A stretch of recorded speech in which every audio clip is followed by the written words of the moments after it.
might say that. Okay, the time is 6:02. Welcome to the Committee of the Whole. It is June 4th, and we'll call the meeting to order. No, neither do I. Okay, we have the adoption of the agenda. Any adjustments, edits?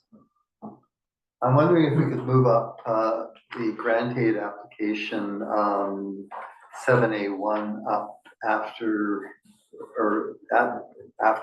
public participation. Okay. So that the presenters can present early. Okay. I noticed we have a closed portion of the Committee of the Whole.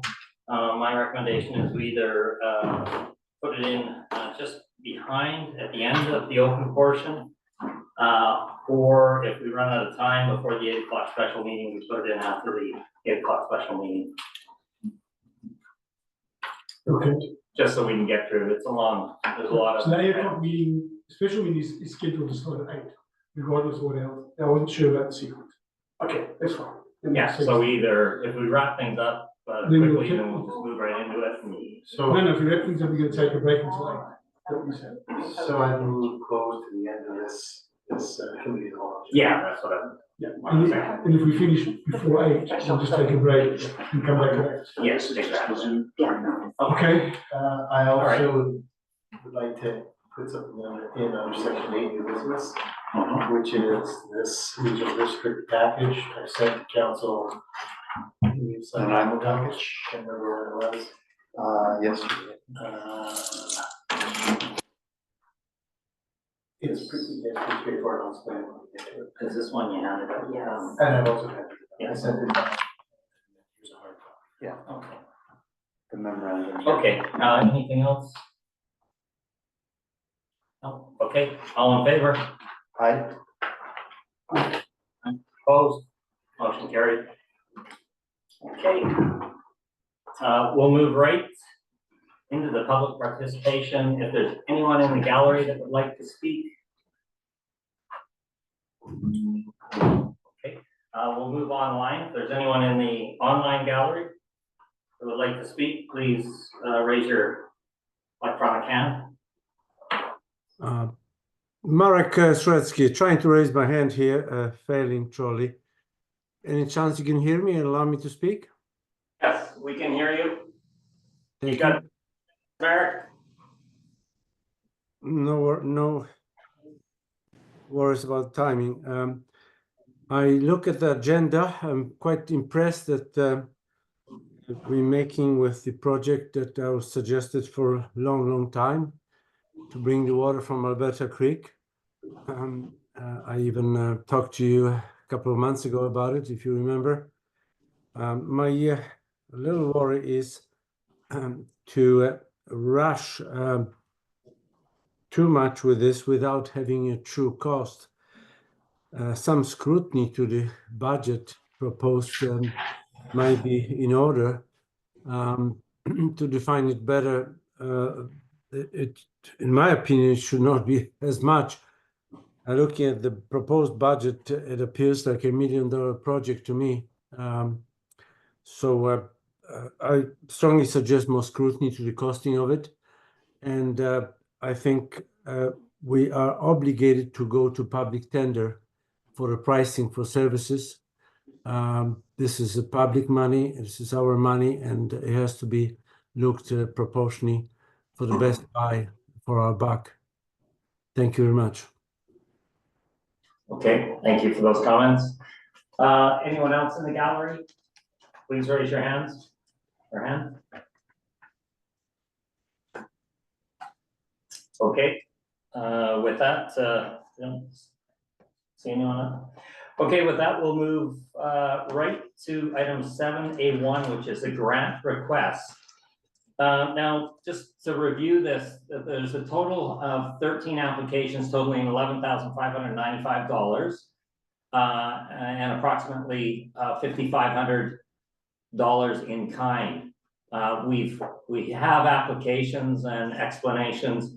And speaking with the CAO, our thought was we'll run through a couple minutes for each group, and we can the council can either ask questions or if the presenting party decides to give us a summary, that would be great. This way we can move forward, and we'll allocate roughly about a half an hour for the presentations, because we've got a number of other village business to move forward on. So,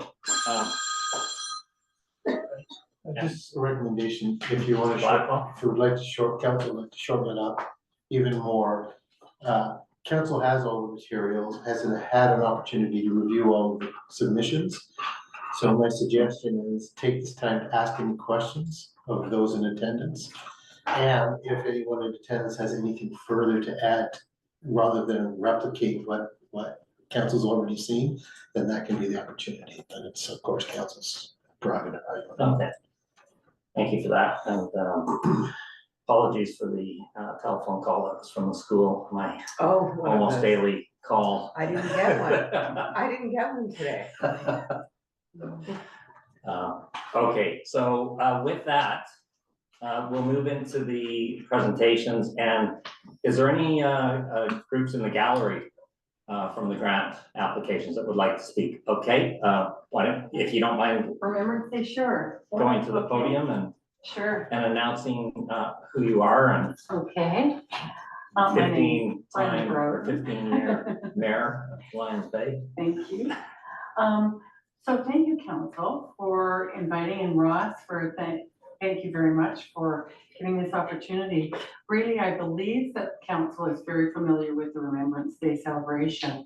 But I thought that it would be helpful, and I know at least 3 of your names are on this. Jamie, you know, I know your name is. This is last year's, for anybody who isn't familiar with it, but that's the program. The program is printed by the office, thank you.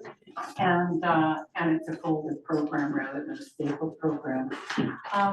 But one thing that I want to make sure that I do this evening is to apologize for not totaling the different columns of things that what our in-kind contribution is, and for mentioning also the attendance of about 20 our fire rescue, our RCMP, and the ambulance service, and about 120 participants. The 3 to 4 signs, just for your information, we probably will call upon the staff for a creative on this based on the program, is to have the signs that go into the ground for letting people know around the village. It's going to be something that this is a one-time for however many years the signs last. And then lastly, I'd just like to thank the office team today, because June 6th is the 80th anniversary of D-Day. And for all of us and our lifestyles that we celebrate living in Canada, this is an important time to honor those who fought for that time. And I want to thank the office, and thank particularly Jordan, because she's going to be ordering some flowers that will sit on the cairn. And I want to thank the village for, I don't want to make this assumption, but I believe picking up the cost of those flowers. Thank you very much. And to just let you know that Lions Bay is in good company, because most of the municipalities have some kind of acknowledgement and celebration of this. So we are too. So I think that that's everything, Trudy. Yep. Yeah, and I'd just like to honor Trudy as well, because since 2003, 2004, she's been the lead up until the last 2 years where we co-led this, and the team is fantastic, and people are great. They say yes, no, maybe so, but mostly yes. And so we have a team of about 30 to 50 volunteers that many of them are seasoned volunteers at this point in terms of this particular occasion. So thank you very much for your time, and any questions we're pleased to respond to. Okay, I don't have any questions, but just want to thank you for all your efforts and time that you put in, and Trudy, you've done a wonderful job. So thank you very much. Thank you. Okay, anyone else in the gallery would like to? So to the grants on. We're talking about grants. We're just going through, there's a dozen of them roughly, and I just figured we'd address the gallery first, and then we'll go online. Okay, that's fine. I have one thing to read from the grants on behalf of the web friendly group. They couldn't make it. So Okay. whenever Yeah. appropriate to be last or. Okay. Would you guys like to, I believe you're the House Sound Revival? Yeah. Yeah, feel free to go up to the podium. Thank you for coming. Yeah, thanks for having us. I'm Tom, this is Jacob. And yeah, thank you, council, for having us. You have our application, as you said, so you read it, so we'll just briefly explain where we're coming from. And we moved to Lions Bay in January of 2022 and fell in love with the place and noticed all of the marine life that was in the Howe Sound. We were living at Brunswick Beach and wanted to share that with the Lions Bay community in some way. And I work as a bioacoustician, so I work with underwater noise, ship sound, marine mammals, and it's a great way to understand the biodiversity that is in the place, because you only see a blow here or there or a fin quickly in the distance, but they can communicate underwater for hours on end. And it's quite a special thing when people as a community can tune in and listen and hear all of the marine mammals underwater together. And we heard that there was grants that you could apply for, so we thought, why not? And we'll put in our application and see what comes of it. Do you have anything to add, Tom? That's pretty good, yeah. Just a question. So when you say underwater sound, so is the idea that you would be listening or would you publish? I know sometimes there's websites that have a camera in with an eagle's nest or something to that effect. Would this be something that would be sort of represent Lions Bay and be on an open site, or how would it work? So the hope is to have a live stream. A camera probably wouldn't, it would be very expensive and not very effective because it's pretty green underwater and the visibility isn't great. But a live stream that people can click on and then listen in real time. And there could be, oh, there's killer whales going by, listen on in, and people could click on that link and then listen in. There is a cetacean sightings group that I think there's about 250 members, and it's quite active, and there's a lot of people from Lions Bay who are very excited when whales are going by, and it's quite active, so it could fall along the lines of in that sort of sense that, you know, there's whales going by now, listen on it.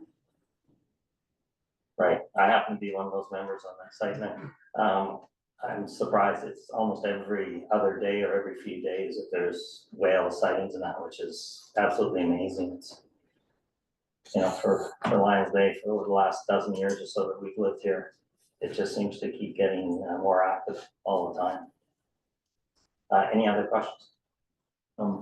Gallery? A couple. So is there any other these type of systems or instrumentation currently in the sound?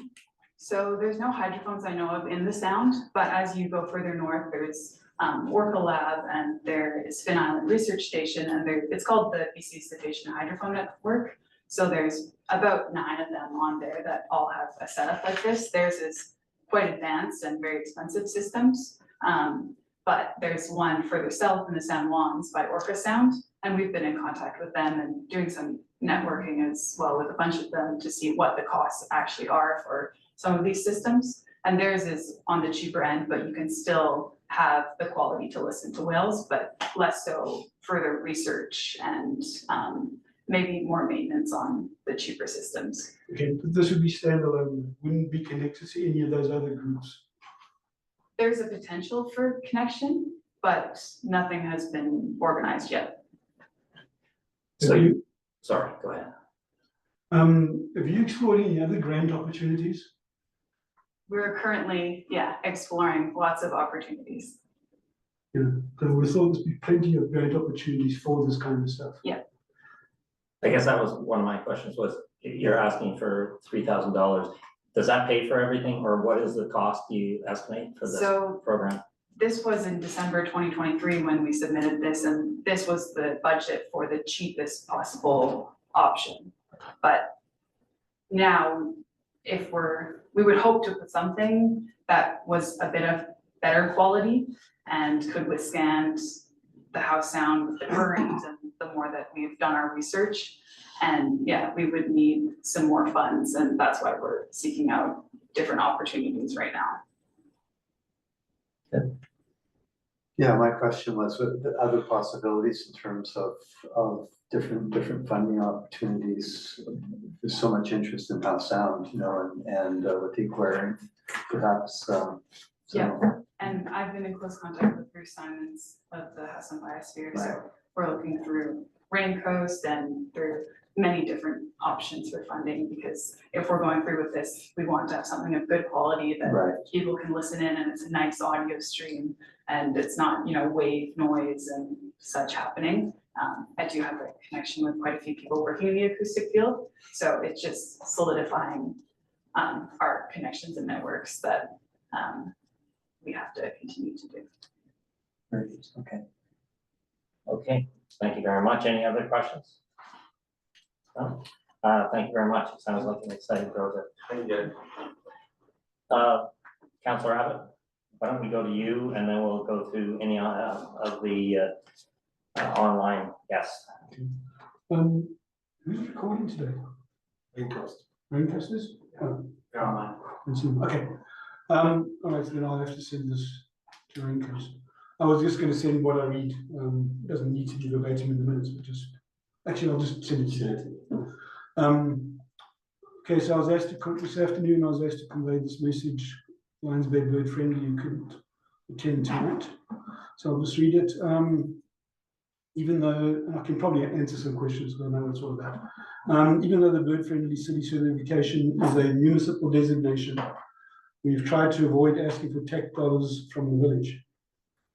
Thanks to the generosity of residents at our events, the bird team members, and the ability to apply for grant funding through Nature Lions Bay Conservation Society, we've been able to fund our events and outreach programs with grants from Nature Canada, Environment of the Americas, and the West Vancouver Foundation thus far.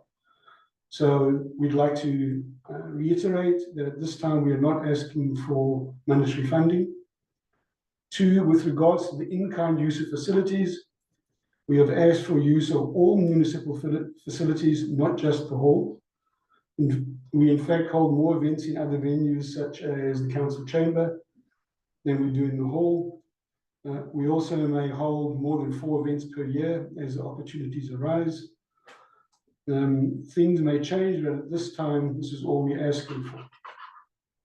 So that was the statement I got asked to read. I was also asked that the $300 that Bird Friendly did not use last year should be returned to village coffers instead of being rolled over as it's been done this year, because they don't foresee themselves needing it. And if they do, then they'll come back and ask at another time. So that $300, if it shows up again this year, you can just take it off and make it zero as requested. And that's only in there because the staff suggested it stays, but they would like to see it gone because they're not asking for anything. Okay? So are they asking for any money? Not asking for any money. Okay. Any comments, questions for Councillor Abbott? No? Okay, thank you very much for that. Okay. Okay, is there anyone online? Can I ask a quick Yes. question? Is there, who's manning the waiting room for Zoom? Can we just check? Can we we just have check and see if Mr. there's Cherkoff. anybody in?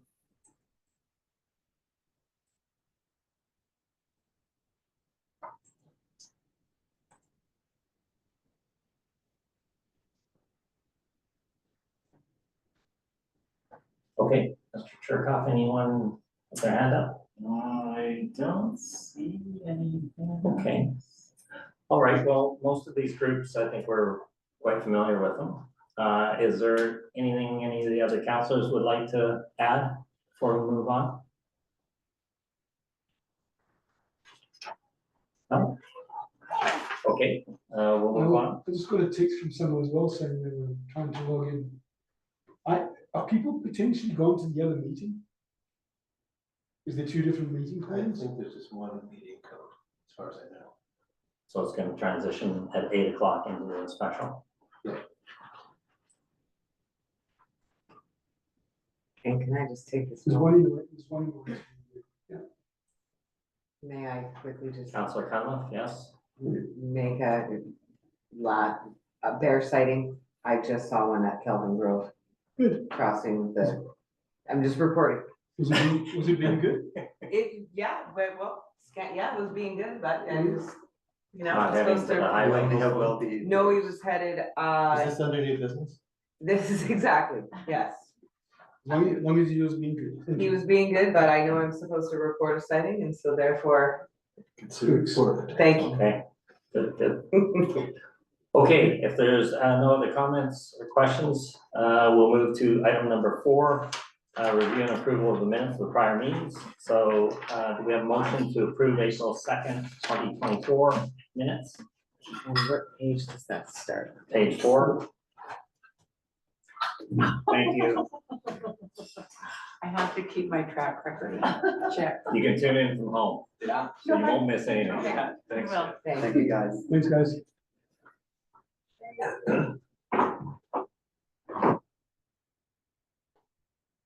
Okay, yeah, I'm good with the April 2nd ones. Okay. No edits or changes, all in favor? Yes. Opposed, carried, okay. Sorry, who moved and seconded that? I moved it. I'll second it. Just a quick question, do we have raincoats taking? You did, You do, but you're just covering, okay, Yeah, duplications of it. yeah, okay. All right, motion to approve March 5th, 2024 minutes. Yes. Okay, Councillor Cunliffe, seconded by Councillor Abbott. Any amendments? Not for me. No? All in favor? Yes. Yes. Opposed? Carried. Okay, motion to approve February 27th, 2024. I'll put it forward. Second. Second. Aye. Okay. Any edits?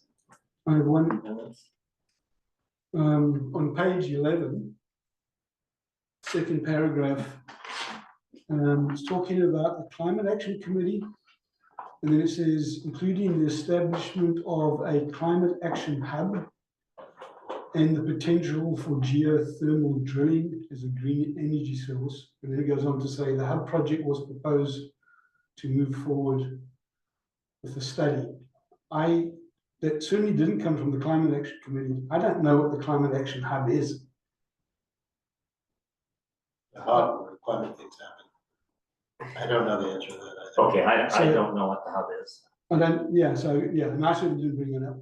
The suggestion of geothermal drilling was something that Michael brought up, whether in this conversation or elsewhere. Yeah, And it was something that the Climate Action Committee looked at originally when they were looking at what's also the heat pump.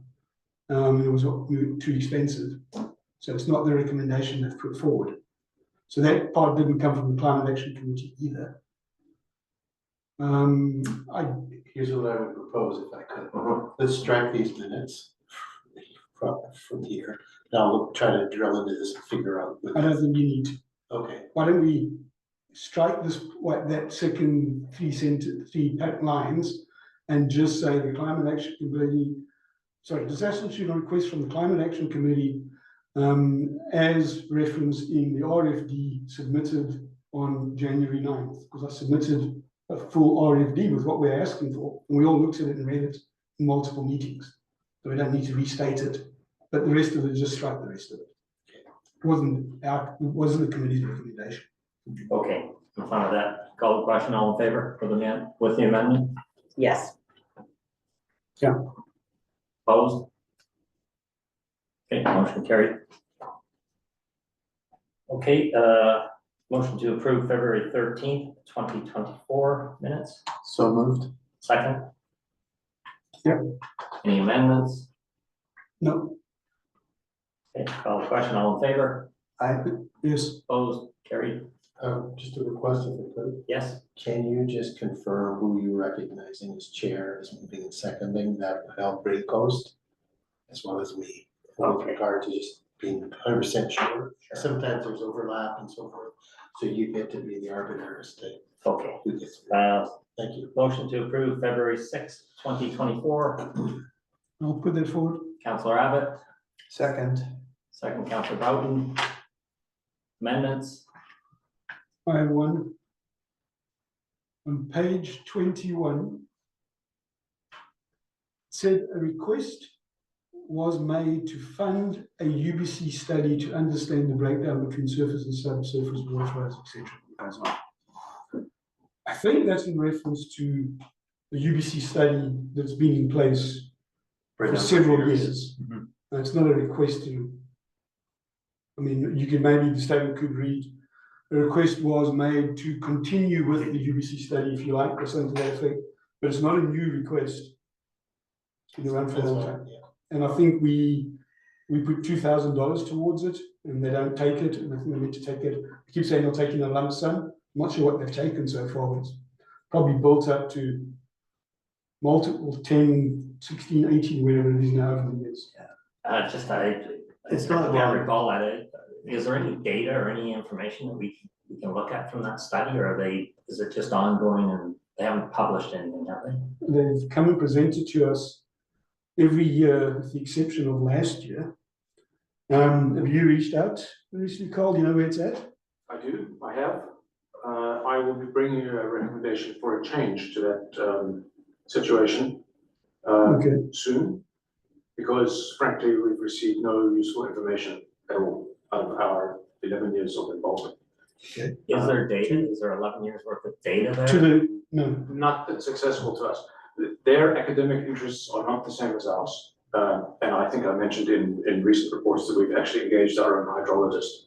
Only use that money for that hydrologist. in answer to your question, they have presented to us and they've given us presentations of the progress they've made, but they haven't got to the point of creating a large amount of data as our end store. That's correct. Yeah, Mr. Blackwell. Just to be officious here, make sure you're limiting this to the accuracy of the minutes. Thank you. Oh, all right. All right, so the accuracy of the minutes, the request was made to continue with the funding of the UBC study. Okay, all in favor with the amendment? All in Yes, favor? it's true as it says, but it's clear of the amendment, yeah. Opposed? Motion carried. Okay. Motion to approve January 30th, 2024 minutes. So moved. Okay, Councilor Broughton moved.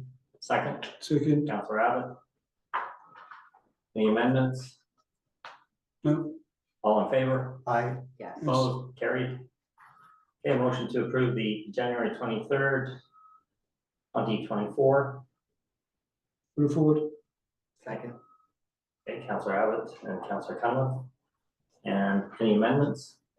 No, Okay, call the question, all in favor? Aye. Yes. Opposed? Yes. Motion carried. Business arising from minutes, unfinished business, reports. Grantee, we covered that, 7A1. We'll go to 7A2, UBCM ministerial meetings, Mr. Blackwell. Thank you. So this is to do with the UBCM ministerial meetings. The window for scheduling these closes June 21st. It's been open for nearly 3 weeks at this point. I've circulated this to council, which is the appointment book, that provides a bit of an overview of all the ministries and what we do, et cetera. You will recall that I sort of sent an email missive to council to see if you could caucus and figure out how you want to handle this. If you can't decide for whatever reason right now, I will make some requests anyway as placeholders, because it's better to have them and then not show up than to not have them at all. But if council has no sort of definitive ideas around this, let me share a few ideas for you to think about. But I am going to need direction on this. There's also. I do have one suggestion.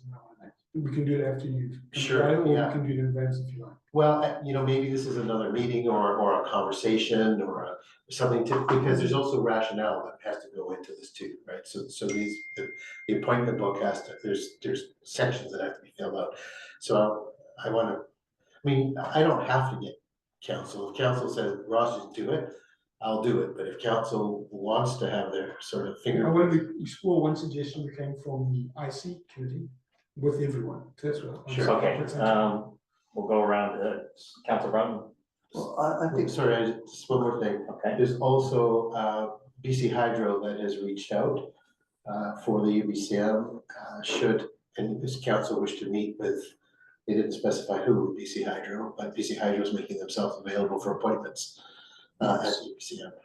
okay, Council Brown. I would just strongly encourage us to meet with as many people as possible, to get our faces in front of them, to establish a relationship. When we need to discuss them, we need to see them, we need to be known. I think we have some very serious issues. Thinking right away of Ministry of Forests, Ministry of Highways, Ministry of Emergency Services, Bo and Ma. I don't know what her actual ministry is. Definitely municipal, Affairs, that's right, municipal affairs. municipal affairs, and also the premier, but with a strong rationale for each. Ms. Blackwell. So they will limit how many you get. How many? Three. Three? So you have to be really strategic around this stuff. To have any hope at all of having any of this stuff stick. These are really valuable opportunities, but they're only valuable if you're really surgical. So I've created a list that might help. You put a bit more focus on exactly what I was thinking. So there's a question on more specifically the issue of a sustainable water supply.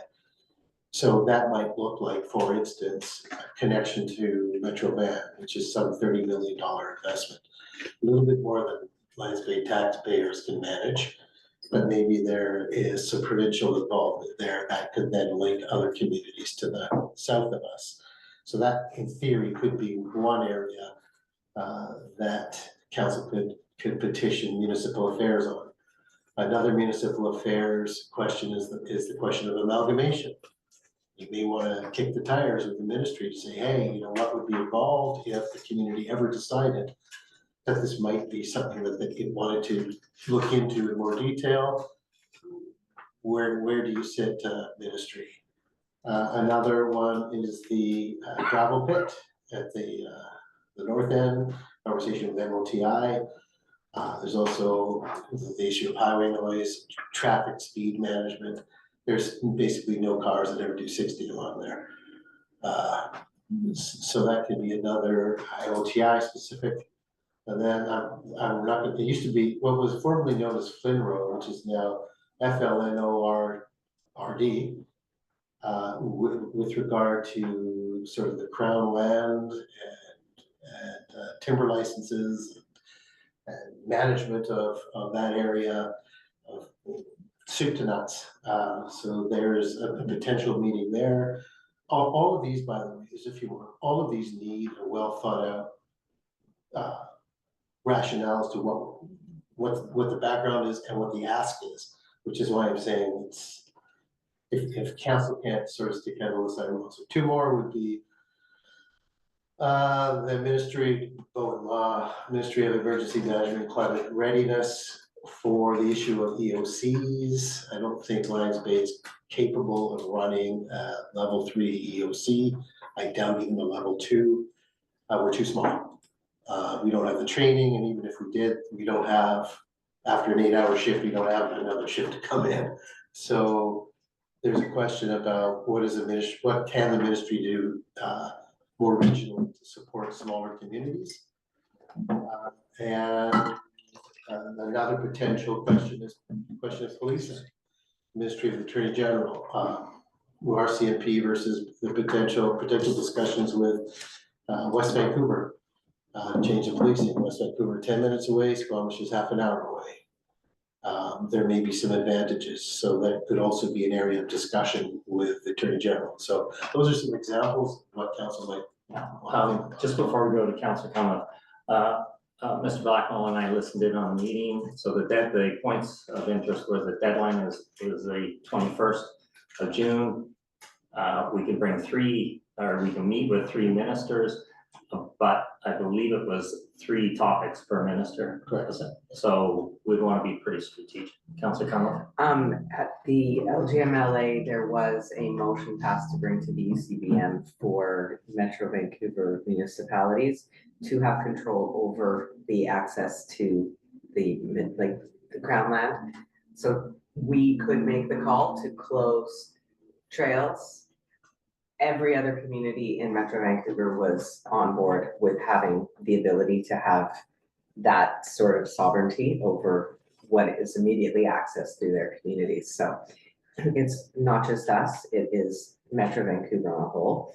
So I think that would be a good conversation to have as well, because that would mitigate then risk to our watershed, fire, parking. Okay, I think this is gonna warrant another get-together, or some communication between us. Sure, could you not maybe just explore some thoughts, first thoughts now? Okay, I'll throw one, I haven't had a chance to put it forward up. I like the idea of the water, I think that's critical, and it includes the watershed, the pipeline, a number of things, parking, I think that's critical. We know there's a lot of interest in that, and of course the wildfire. The other thing that, and I've been asking this question, I think we have to perhaps ask our staff to look into it, is the benefits of being a member of Metro. And what exactly do we get from that relationship? And should we be exploring other avenues? And I actually had feedback from some of the members of Metro asking that same question. So I think it's worth looking at and just seeing what we get from this relationship. Yeah. So if I could, I think that's a really important thing to note for your strategic planning session that's coming up, because that is exactly the type of thing that council can discuss around setting members of priorities to investigate whether the orientation is with Metro or SLRD plans. Another sort of related to that is limits to growth.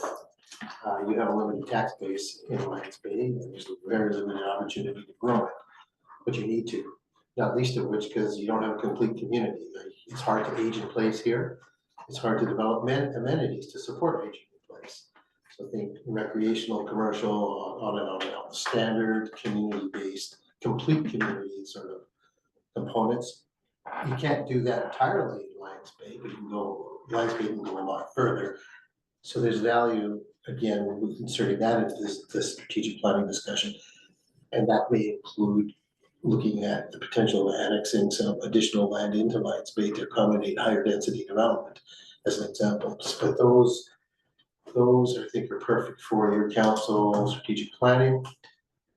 Don't forget, however, at UBCM, I've also circulated the LMLGA resolutions book, so you can see what the resolutions are going forward to UBCM for consideration. Any council can also add to that on the floor at the UBCM if there are, and this is not for today's discussion, I'm not putting that on you today, but at some point you need to give me a yes or no as to whether or not you want to entertain me crafting some potential resolutions for UBCM for your consideration that can be introduced in UBCM as well. Okay, I saw a hand from Councillor Cunliffe. Councillor Howard. Okay, we're gonna go back to the UBCM, to the new strategic planning. Yeah, we were transitioning, I guess. Yeah. Got that. A little bit of both. Okay, so going back to the UBCM thing. One topic I wanted to bring up, I think, the one ministry I think we do need to meet with is the emergency planning ministry of OMR, whatever it's called. One of the things that came up at the Climate Action Committee meeting that I'd like to put as a topic is, and one of the Climate Action Committee members, Tony's done some significant research on this, so, and he has a solid background in this. In the event of a fire in our watershed, everyone was concerned about what would happen immediately. And with the runoff, the fact that we don't have filtration and so on. And we can get you more details on this if we decide we can put this as a topic or get Tony to flesh out something better. That is not really the biggest concern. The concern actually carries on for at least 5 to 10 years, where the water can be contaminated without a filtration system. Tony looked into, can you rent portable, potable filtration systems? And looked at some of the smaller companies that we think we deal with. None of them actually would do that, but he also spoke to some of the big guys, and I think settled on Veolia, who said, yeah, they could do that, but these things aren't cheap. The suggestion we want to put forward to the ministry is that Metro or the province, I guess it would be the province, not Metro, sorry, the province, actually have these facilities on hand to be given to any particular municipality, which is a small municipality like us, that takes the water out of a creek, that would be affected by this ground runoff. Because each small community can't possibly afford it. But if you had one set that everyone could get depending on need, that's the suggestion. So you could use a bifurcated approach on this. So if council chooses to direct me to set a meeting with emergency management climate readiness, and we develop that piece, you can also craft a UBCM resolution calling on the province as well. So now you have all the members of the UBCM across British Columbia, all the member municipalities across BC and regional districts voting on that resolution. And if it's passed, it would also go then to the ministry. So you could use this that to dual approach. So just remember, resolutions are better sent first to LGMLA, and then when it's up to UBC. Yeah. We must that. But you still can. Yeah. Councilor Broughton, sorry, put your hand up if you're gonna speak. What I'm hearing is that if we're limited to 3 ministries, the BOLMA, the emergency planning, whatever, is kind of an umbrella ministry. We need to talk to them for sure. Ministry of Transport and Highway Infrastructure need to talk to them, and the third is of course municipal affairs. So I think we've got our 3 right there, Okay, and we can fill those, you know. Councilor Abbott.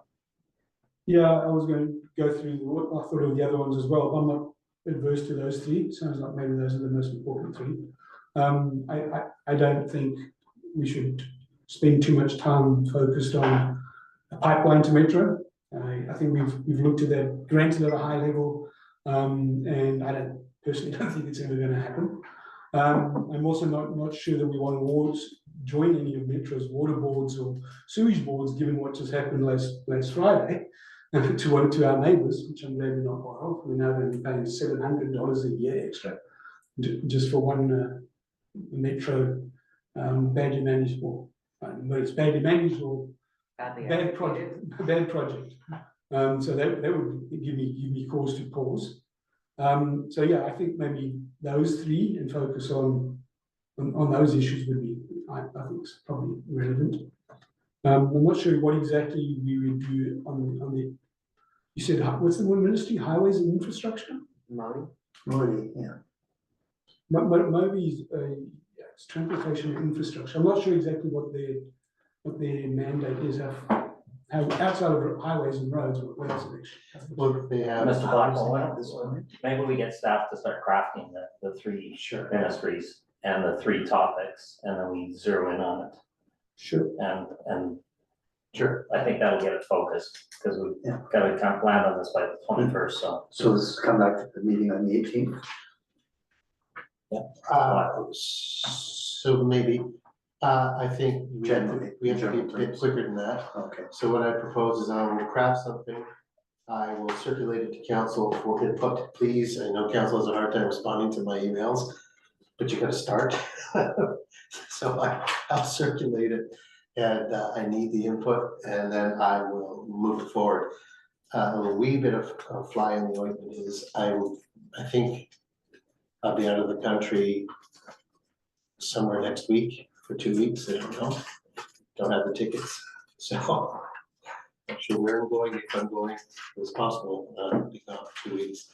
in which case Carl and I have to have a conversation about the 18th to see if we have, how we could do that. Because Carl will be acting in my place.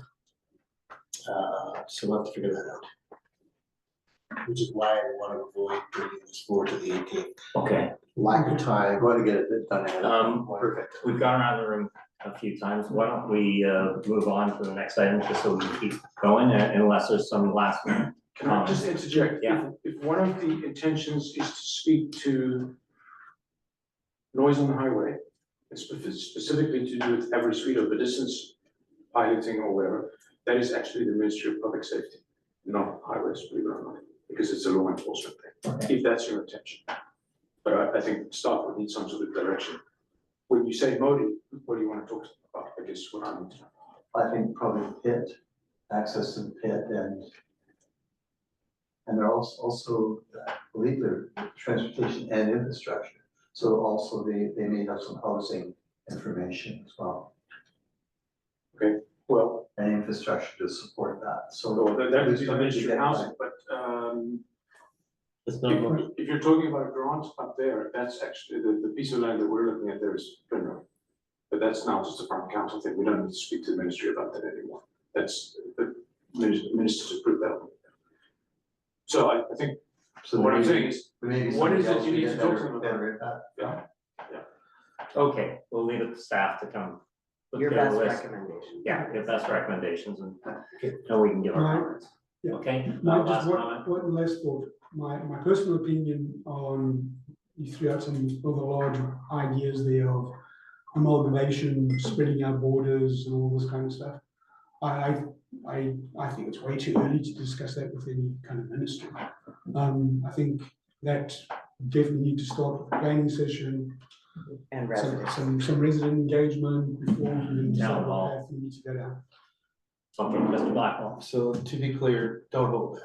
This is the problem with Lions Bay, study, talk, nothing ever happens. The chance that the ministry is ever gonna do anything after you make the request, I don't intend to ask for something that I don't think the residents want.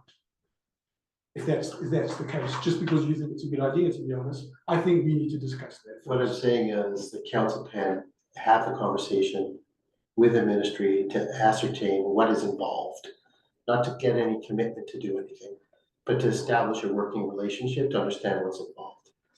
You have to, if you wanna have an impact, if you want them to know your faces, then if you want. So, no, I'm good with the engagement, and we've got 3 topics, I just think those ones could. Okay, we're gonna move on. We've got 3 topics. You'll come back to council with it. Okay, we'll move on to item 7A3, council strategic planning. Mr. Blackwell, I think you were transitioning into that. Any further comments? Not really, I've provided council with digital copies and hard copies of some strategic planning material, all of the stuff that I've prepared to date.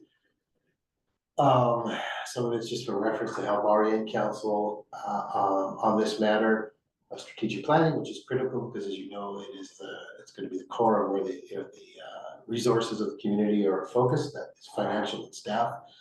The workbook I've provided will help you walk through to get the process to get to a point that you can each individually come to a group meeting and sort of hopefully achieve some sort of consensus around a strategic plan. I think you'll find that this tool, if you take the time to fill it out, you'll find this tool works reasonably well.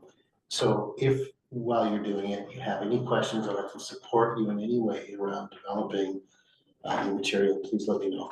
Okay, any questions for Mr. Blackwell before we move on? Yeah, I've got a question, so, and I brought this up before, but I guess I don't really think I got an answer. So we've done strategic planning in the past. We've taken this document that started before I was on council, it started in the current document we're looking at started when Carl was mayor. And we've gone back to it, we've changed it, we've challenged it, we've adjusted it year on year. And I asked before, and I think it does a lot of the stuff you're asking. I asked before, did we consider going to that document and using it again and updating it? Mr. Blackwell. Thank you. So the short answer is that's part of the resources. I don't necessarily know the efficacy of that document per se. So these are council's priorities, not mine. So if you think it matches where you wanna go, then you can short circuit all of this stuff, you can ignore your OCP. You just go straight to that document and you carry it on. The document follows our ICP. Pardon me? The document follows our ICP. Well, I don't wanna get into the semantics, cause it's a waste of time. Do whatever you wanna do. If that's how you wanna do it, then do it that way. If you feel comfortable with, you know, the fact that that document, you know, meets where you think council needs to go, then I think that's great. You're basically, you know, short circuit that. So the fuller process, the benefit of that is it asks you to double check those things.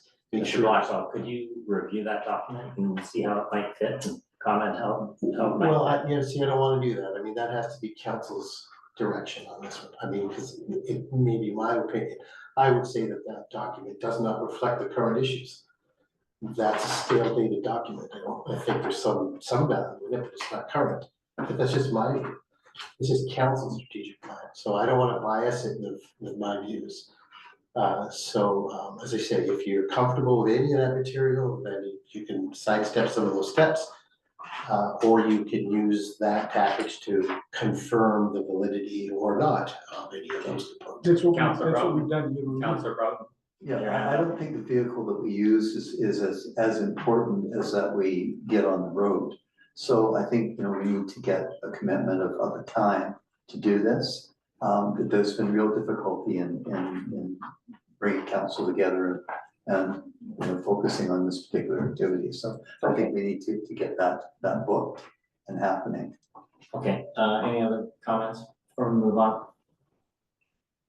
No, okay, we'll move to item 7A4. If I could, just And- one more comment. Yeah, Mr. Blackwell. The other key, the thing that I'm alive to is that it may be very difficult for this council to get consensus. So this tool here was my effort to try to build bridge, create something that would build bridges for council, philosophical bridges for council on these issues. And my fear would be, if you don't follow that, you may not achieve consensus, or worse, you may not end up with a strategic plan. I don't know. Okay, all right, we'll move to item number 7A4. Sorry, can I just make one last Yeah, request? to the chair, please. Through the chair? Yeah. One last request, that other members of council are not familiar with the document we did before, that take the time to read it themselves. I put a lot of effort into that over the years. And I don't think it should, that all that thought process should be thrown away. It's a good starting point. So I'd ask that the other councillors who are not familiar with it, as familiar as I am and Jamie is, actually take some time to look at it. Okay, good. All right, we'll move to item number 7A4, budget process, Mr. Cherkoff.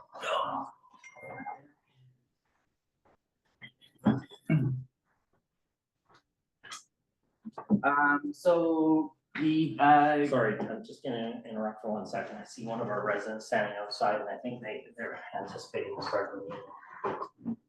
If you want to come in and sit down, the meeting's been going for some time now, and join the gallery. Okay, Mr. Cherkoff. just as far as an update, we have, passed our budget for the 5-year plan. Currently we're only waiting for adoption or approval of the annual report to lodge all of our filings with LGDE. I would like to say that as far as the budgetary process, we're looking for transparency, collaboration, and consensus. Transparency in the respect of the previous year has been providing a significant amount of information regarding every single department, account, and where the money's been spent. And that's an effort to ensure that everybody has a chance to discuss, review, and then provide their input. That's the collaboration part. As far as collaboration, we started the budgeting process in October, had a commitment from council for weekly meetings, which is fantastic, to review materials, incorporate information, update, and towards the end of the process, we were at version 16 of the budget. And I think that fairly represented all input from council and members of the public. And then we finally achieved consensus. Going into the 2025 budgeting process, that's starting like now. As part of our public participation, we'll be incorporating a short survey with a link on the website and in the village update for the members of the public to identify what they see as priorities, where they see our focus should be as the council in delivering the budget, questions regarding finances and what have you. So that is the beginning of the process. We're continuing the process with feedback from council members in particular and members of the committee of the whole on what worked, what didn't work, and recommendations for improvement from the prior year. We finished off all of our meetings with a request from everybody to please provide participation responses, questions, and input for how we can do better, because we're trying to achieve excellence. Didn't get a lot of response, if any. So I would encourage members of council, members of the committee of the whole, and the public, please, we have avenues for you to provide your input. Let us know how it's going so that we can improve and better serve you.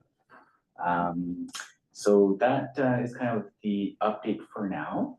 And I look forward to providing a, hopefully, very transparent process of budgeting going forward, addressing everybody's needs, identifying everybody's requests, and incorporating that into the budgeting process. Okay, thank you very much, Mr. Blackwell. Thank you. I just want, in addition to that, our goal this year is to get the budget passed by the end of December, so we can start 2025 with an approved budget, which will then allow any planned projects to proceed quickly and efficiently. So this is why Mr. Chertoff is telling council that we are starting the process now. That's just the background piece. You're not going to see anything until August, September. August, yeah. But just a heads up that it's coming. Good. Any questions? Comments, Mr. Chertoff? When did you suggest the survey is going to go out? I'm just drafting it right now. I anticipate it'll be linked to the village update next village update, not this one, coming up, the one afterwards, and then with a link on the website as well. Are you going to share that with council for comments and input before you go out? Absolutely. Okay. Look forward to seeing it. Thank you very much, Thanks. Mr. Chertoff. Okay, we'll move to item number 7A5, Alberta Supply Augmentation Project. And I won't say the acronym, I'll leave that to you. Thank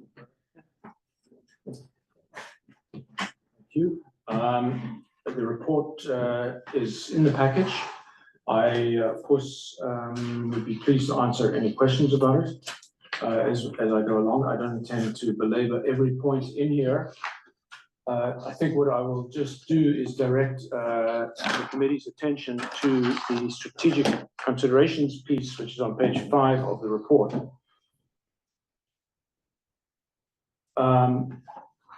Is the project necessary? If I knew that, I would say we have to do it. If I knew that it wasn't necessary, I wouldn't be recommending it. This year is unprecedented. We just don't know where we are going to stand in terms of water supply. As council is well aware, we've been working on this very hard since September, when the first inklings coming through that this was going to be a tight summer. But if there was ever going to be a year when we were going to be short, it's going to be this year, by all indications. So strategically, is it necessary? Yes. There are some benefits to this project. It would future-proof us for some time to come against climate change and against future years when things get tight. This is not going to be the first time. This is not a one-off project. It's a seasonal project. It only needs to run in probably August and September, and will be drained and mothballed in other months. But we're going to need it in future years. And something that was so pointed out at the infrastructure committee last week, that this is actually a third water catchment. And so if we have a fire in any one of three, we will have adequate water from the other two to cover us at any time of the year, summer included. It'll be tight, obviously, if it's going to be Alberta, which is a small creek, and Magnesia, which is the second smallest creek, but it will be a lot better than not having Magnesia's, Alberta's 55 to 75 gallons a minute worth of water. Can it be done in time? Yes, if we start this week. We've got people ready to go. You will have seen in the cost estimate from the engineers that they asked for a design budget of $170,000. That's a big piece of it. As you know, the cost estimate is 710. I was actually fairly gratified to see that because I was fearing more. I told them that I wouldn't even present it if it's over $1 million. In discussion with Councillor Abbott over the course of the last few days, we were mulling other approaches, and an approach that might actually work that would cost significantly less if we can find the right pump, temporary or otherwise, is actually to lead the water down to the current Ocean View tank, fill it. I really like this approach because it does away with the one uncertainty in the project, which is the flow in the creek. We've done one quantitative measure ever. And if that's too high or too low, it's called the Ocean View tank variant addresses that, because it's a big tank. You can take the entire flow of the creek and we'll use it as necessary. The issue is it's quite a far thing called head in engineering terms is the amount of pressure that you need to get it up to where you need it, which is 65 meters up to the plant above. But the engineers are looking at it very hard. Luckily, we've taken exact, so we know the top water level of the tank. We know exactly where the pressure to the centimeter, literally where the PRV is. So we're looking at that option hard. What I'm asking council to consider is approving the project in concept and the cost estimate as provided. I'll also point out that there's certain aspects of that cost estimate that doesn't include everything. But I think the cost savings that I've already identified with the engineers and potentially using this Ocean View tank variant, the cost estimate will probably come in at about that. Specifically, the one thing that is not in their cost, construction and otherwise, and that is a Class B estimate, which is plus minus 10%, so it's pretty good, is the rebuilding of the weir, which we would do on our own account using our own people, well, using a contractor. Because we know it better than anybody. We're going to be reusing existing pipe. It's not going to be quite band-aided together, but it's going to be a workable project to start with, and then we'll start. The whole point is that we will enhance this as years go by. What we need to do is have this thing working by 15th of August. So we're going to be cutting some corners the first year. We're not going to cut corners on anything environmental. We're not going to put any residents or residential properties in jeopardy. For example, the burst pipeline. If the pipeline bursts, we'll have provision for that. It'll stop running. We're not going to mix other than trace amounts of different catchments, waters into other river catchments, creek catchments. Ministry of the Environment wouldn't like that at all. The regulator, our water regulator, is very supportive because they realize that we have to do something, because they, of all people, know just how serious it is to run into the water. So I suppose, I'll get down on both knees if necessary to beg, but I hope that the presentation that you have indicates that a lot of thought has gone into this, not only internally by people who've been doing this for a very long time. We've got our two top water people have between them 45 years of experience. They like the project very much because I have to admit it's quite a fun project. But we've got some very qualified engineers looking at this. So it's not a pipe dream, unintended. It can be done if we start now. It can be done to the price if we manage it properly. We will do all of those things, obviously. I probably can stop just about there. Please ask me some technical questions. Yeah. Okay, Councilor Brown. Okay, I looked at actually went through the minutes of the IC meeting. All 431 pages, I don't know what it is. But anyway, clearly I scanned a lot of it. There's quite a bit of repetition there. But clearly forest fires changed the configuration of dirt. That's what conclusion I came to. That's about exactly right. I really like the concept of having a third catchment area. I like the concept of using our existing water treatment and so on. My sense earlier on, when this first came up, I attended an IC meeting a couple months ago, and my sense was that it was potentially looking at something a little bit more temporary. Thus, I was thinking quite a lower price tag. Was that considered? It almost sounded like running fire hose across at that point in time. Now I'm exaggerating, but it seemed to me it was a very simple plan was being looked at. I wasn't thinking the 700,000 range. So that's one consideration. Do you want me to stop? And then Well, yeah, so ask let me, other I can things as address well? that. We did look at fire hose. That risk was considered unacceptable if a tree branch fell on it or mischievous kids or whatever. So the pipeline is one of the more expensive components. The most expensive component is actually running electrical power up to the phase 5 tank location where a pump would be under option A. Option B is therefore very attractive because the power is 1 meter away from where the pump would need to be. The problem is it's the wrong kind of power. It's not 3-phase power. So we are now looking at what sort of pumps are available. We may put a temporary 3-phase generator in there this summer. The problem with power is that BC Hydro is running on 14-month lead times right now for new service. So Yeah.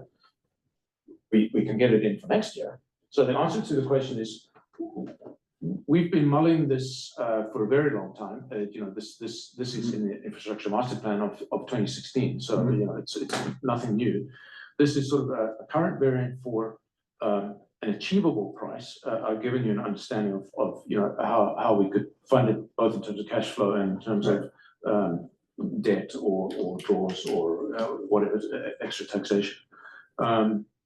So yeah, we've looked at all the options. This is the best use of our time because this is not a temporary solution. We are going to need this again. And it'd be crazy to build every year for 400, let's say, or a third of a million. So that's why we are at this. So it's not it's permanent, but it's not. It's seasonal, but it's permanent. Seasonal. Okay, could I through the chair, could I just kind of link a number of questions here together? If for some reason there's failure of the other system, is there a way that this could be used in the winter? I mean, clearly it would freeze the way it's currently configured. Well, no, if we kept it running, and we will obviously put bleeds in so that we can keep it running. So yes, it can be used in the winter. Okay, so in the case of an emergency, it could be called upon. Yes, it's not an insulated pipe where it crosses the Harvey Creek, which the current water main that does is insulated for exactly that reason. But if we kept flow going, which we could do because it's pumped. Right. Okay. So yes, we could run in winter. Okay, so that's helpful. In terms of the weir, any idea of costing to contract that building of the weir? $15,000. Okay. It's going to be, by gosh and by golly, it's going to be a poured concrete wall. In future years, we'll clad it with nice field rock so that it looks like it's supposed to look like that. Right. This will be, we know exactly where it needs to go. We've identified the rocks, the bedding rocks that will go on. There'll be some spinning into the rocks. It's 18 inches, 20 inches high.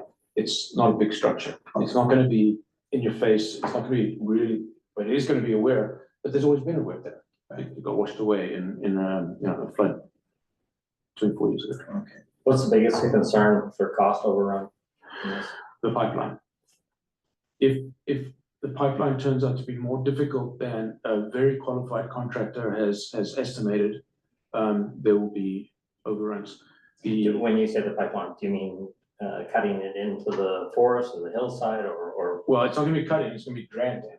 So the idea is to start at both ends with the welding machine. This is HDPE, high density polyethylene, so it's plastic. You have a special welding machine that fuses it together. That will be run in civilization on the road. and then it will be drug into the forest using come-alongs, as far as we can get it. And then 40-foot sections will be hand carried in. They weigh 80 pounds each, so they can be carried by 2 people.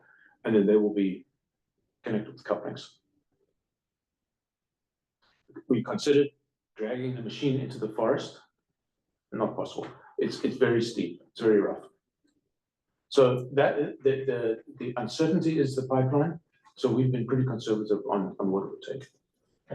Councilor Brown? Okay, we've got, the engineers would be the project managers. Yes. And I just want to ask the questions, sort of due diligence here. In terms of we've had one set of engineers who have been actively involved all the way through, and then would be actually the project managers and so on. And I'm wondering where other input is possible. And I'm really wondering about the possibility, or thinking quite strongly about the possibility of putting this up for a very fast tender. Or Well, very let's fast just, bid. so you put a second design. Well, or looking at the design and looking at other pricing on that. Yeah, that would be an unusual way to run a project. You don't ask, it's not like a medical second opinion. You could do it. I suspect that any competent civil engineering firm, this particular firm is called Corolla Engineers. They're out of the States. They've just opened up their first Canadian office here. Right. They're very conservative civil engineers. I really don't like the structural engineering costs, for example. I really know that we can probably knock 50 grand off the price because I know the pad where we want to put the tank is good enough because we've got a tank there now. It's been fine. So they're conservative. It's a pretty standard concept. Although I will say they didn't think about this ocean view tank option. We had to think of it. It has been run by the IC, and maybe the chair of the IC wants to say so, but I'll take the words out of his mouth. The IC endorses the concept as presented to council. Could Yeah, the chair, Councilor Brown. could I? Continue on. I'm sure you're asking the same questions. Councilor everybody. Abbott, you have your hand up? I can't tell. Sure, I did earlier, but Michael finish. Go ahead. Yeah, okay, if it's, if I can keep my thought pattern going here. Yeah, you've sort of partially answered my question. Corolla it's not a familiar organization to us, although certainly we now have experience with them for this period of time. Well, I So- happen to know them quite well from years, and I would also say my father worked for them for 18 years. In a very different field and a different place, obviously, but so I know Corolla quite well. So in terms of the I know their reputation, I know their standards. educational standards, okay. I guess my question is there a way that we can ensure that we tie down a price and that we have others who are capable of doing that? Give us some feedback on the pricing. And how do we do that through a bid process? Well, it will have to be And bid. it could be a fairly rapid process. It has to be What rapid, we're looking because at. I really set the timing here, but I'm wondering if, a couple of week time period. well, so we will have to. We're going to go with RFP approach and bid it, both in terms of our own purchase policy, on which I'm not asking for a waiver, emergency though it is, but also the newest partnership trade agreement that we also have to adhere to. And we're not going to play games breaking it up into subcontracts or anything. We're going to do it by the book, and then we will get pricing. And presumably, hopefully, Based multiple on quotes. this project manager. The project manager. Based on their in design. conjunction with you. Yeah, Yeah, yeah. Mr. Blackwell, does it adhere to the public tender process or our policy? Thank you. Further to what Mr. Burr is saying, he will ensure that trade agreements are honored, or purchasing policy is honored. We really don't have a choice other than to honor them. So he has assured that he will be complying with that completely. Okay, Councilor Abbott? Just a couple of thoughts. Okay, Colin alluded to, I've had lots of back and forward with him since the AC meeting, so I'm not gonna repeat of that, so I've kind of explored like technical questions already. But I'll just maybe give my opinion and partly the IC's opinion. One other thing you did mention, Carl, was water quality. So we did check the water quality, although there was only a few samples, half a dozen, I think, and the water quality is less corrosive than it is in the other intakes. So by adding this water into our water, we're actually improving the water quality. So it's positive. Although granted, it's only for a short period and a small amount. It's not going to make it. Well, to the extent that it is such good water, I was revising my plan, thinking maybe we'll just run it all the time to reduce the acidity and increase the calcium on the Harvey side at least. Yeah. So to running it all the time, and your answer to Michael, sure, if you can keep it pump moving and flowing, it shouldn't freeze, but it doesn't work that way because it will shut down at times, right? Unless you can ensure that it's continuously being drawn from. So it is. So you can, sure, you can, and there's no heat tracing on it. There's no provisions made for it at the moment. It hasn't been winterized. Something you could add, it would be costly. But yes, there's not, and we don't get that colder winters, right? So the only place where we'll probably be, because it is running on the surface, where we will consider berming it in future or even burying it. But it will be exposed where it crosses Harvey Creek on a suspension cable. Right. So it'll be flapping in the breeze. Well, it won't be flapping because we'll have side guys, but it will be exposed to the cold. So the intention has not been to run it in winter. We will actually drain it at the low point, and there's actually 2 low points, so there's 2 drains. But we could press it into service if necessary in the winter. So that's a fair improvement. Okay. Go ahead. On the cost option and the RFP approach, you can't do this any other way. If you try to get a fixed price number for this, you're going to pay so much. The client's going to put so much risk money into it, you'd be wasting your money. So yeah, you have to take the RFP approach, but we should try to fix some parts of it. You can have a combination hybrid where you fix the mobilization costs, you fix those kind of things, all lump sums quoted, then you've got a better way to compare it with the actual cost of running the pipe through the forest. If you try to make someone unit rate that on a hard unit rate or lump sum it, I think you just be paying too much, it wouldn't work. So I agree with that approach. One other comment on that. So I agree with the strategy that come up with in the last couple of days of considering this as the upper end of the budget. I think the other option to go into the Harvey Creek side is certainly an opportunity. So I mean, this is effectively like the worst case scenario that you've got in the budget in my mind. Yeah, that's actually a worst price, the highest price that we should. Yes. It's the high water mark. I don't know exactly how you want to put it. Yeah. We should come in under, but of course, I need some wiggle room in case there's unexpected. As I said to the mayor, the pipeline is a slight unknown. That's about it. Now, if we can get away with not having to run the power up there, and the power would be conduited underground, so it'd be very safe. It would still look the same. It would be nice.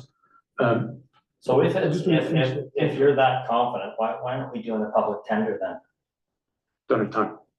I don't have time for 3 weeks. Well, we've known about this for some time. I mean, other than, I know it's been presented, actually, he presented paperwork to the infrastructure committee last Thursday, but we didn't see the documentation, but I'm feeling uncomfortable if we don't do a public tender, but Mr. Black. So what I can advise is there's 2 sort of tools around this. One's an RFP, which is a request for a proposal. So the proposal will be that each company will propose how they will facilitate this construction. They'll come up with their own. RFPs are more expensive typically than tenders. Tenders, you have to have the complete design, completely spec'd. You gotta specify all the fasteners and the color of the heads, right? Every detail. That's the cheapest way to get it built. But well, I don't know, this is according to my experience. But if you're able to do what you said, the problem is we're not going to be able to do it. The huge unknown is the terrain. yeah, And that's where the people are just going to put risk on it. It will be way more expensive to try to fix Yeah, I'm not talking about those details, because I completely agree with you. Yeah, I'm talking about generally speaking, the RFP model is more expensive than the tender model. But the tender model, you have to have completely spec'd and so on and so forth. The RFP, you don't. You have to have an indicative design, and you ask the proponent to fill in the blanks. Work out the details. Yeah, so they're both the same sort of public processes, they're just different techniques. I would argue with you, lump sum prices give you cost certainty, they don't give you cost saving. Contractors always put enough profit in there, but anyway, it's another discussion for another day. Well, to answer the question, this has to be operational in 8 weeks. Yeah, I just wanted to finish that, all that I had earlier. The other point that, if we go along this path, is the option 2, option B, whatever you want to call it, should have better maintainability. That's the other thing we need to look at. We're going to build this thing. We might have to operate it for 1 year, potentially with a generator or loan a rent a pump. But what we want to do is make sure for the next 50 years, maintainability is best we can get it. So it's close as possible to roads to get to the pump and to do all this kind of stuff. If we could get it to be gravity fed, then of course it would be fed. So that's another thing we've got. Mr. Blackwell, what's the alternatives, or Mr. Burr, the alternatives? Is it trucking water, or what is it? I'll defer to Mr. Burr as he's been focused on this. Well, trucking water is now more of an option than it was 4 months ago, because we have reduced leakage significantly.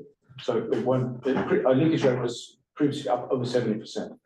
Now it's around 40%. Still a lot of water going to the ground. Vancouver Coastal Health, our water regulator, would be less supportive of trucking water, because, you know, obviously they have no control over the transfer, and they have no control over what happens to the water in transit. People get around that problem all the time. This is a raw water project. It is to future-proof the community for the foreseeable future against water shortage. This is not a short-term Band-Aid solution. This is actually a strategic project that frankly, you know, for the price, I think it's fine. Now, you know, as has been said, this has been thought about for some time, mooted for many years, even before the infrastructure master plan. But this is the year we need to do it. And Councillor Broughton?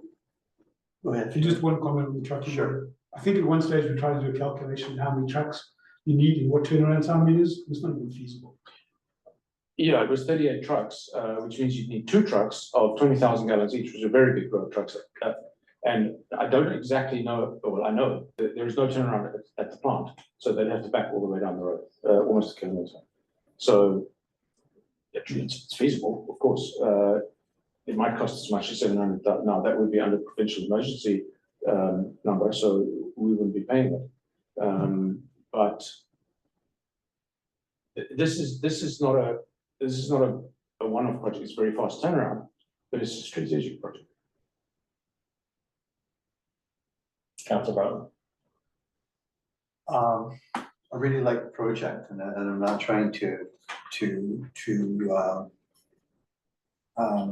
be negative on it at all. There's a challenge here, an incredible challenge, and I really applaud the solution that's being brought forward. I think anytime we have a challenge like this, so we have an opportunity to look at really creative solutions, and they've changed since Friday, is what I'm hearing. Yeah. So that's terrific. I'm hoping that we can look at the fact that, okay, now we have more a larger water source. One of the things that we're talking about in terms of development concerns or different concerns around water shortage year round is that we need to increase our capacity. This is going to address that. Are there some other creative ways that we could be finding water? I think we need to look at that. That's not a discussion for right this minute, but I think I'm just trying to slow us down from being reactive to the issue and look at other possibilities. And I think that as I said, I like the project, that's particularly like the fact that if one or two of our other areas go out of whack, due to a fire or whatever, that we've got a backup plan.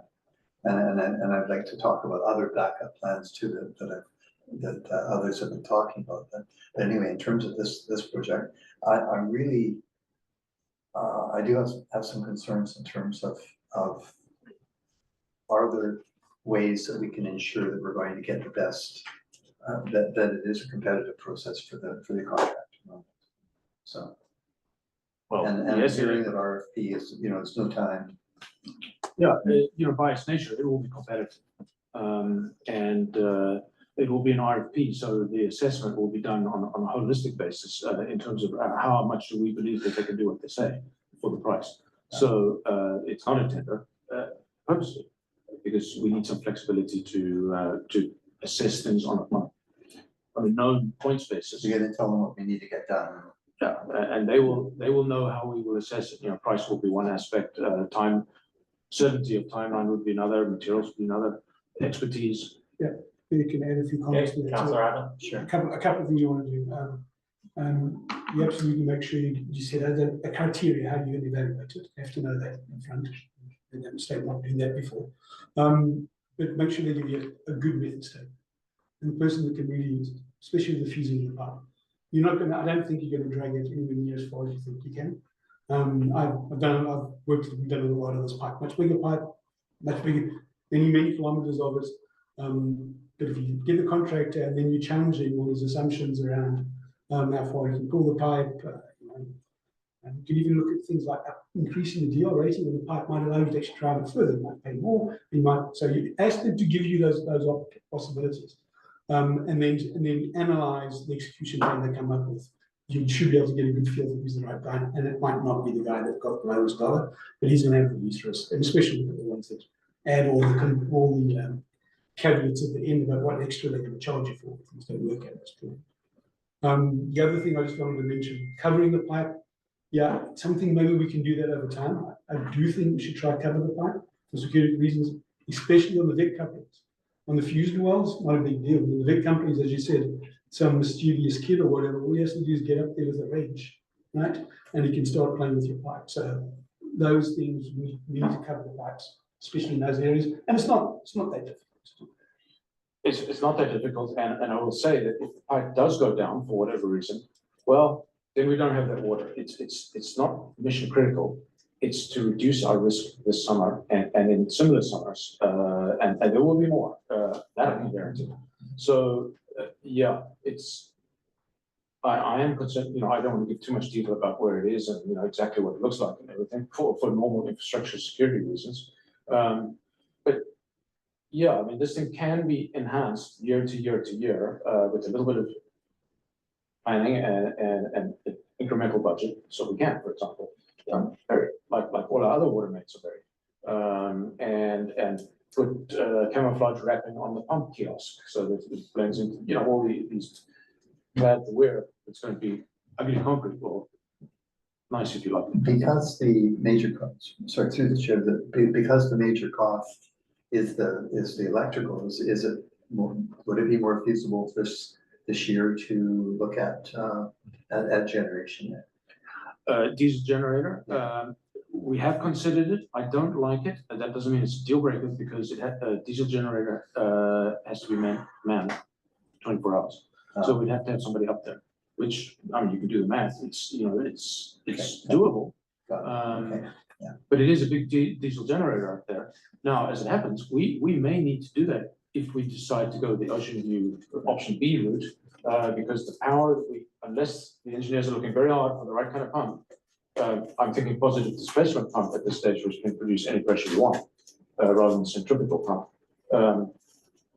But if we need more power, we'd have to put a 3-phase generator in there, and I don't like that because that's pretty close to some houses, so they have to be pretty sophisticated siloed.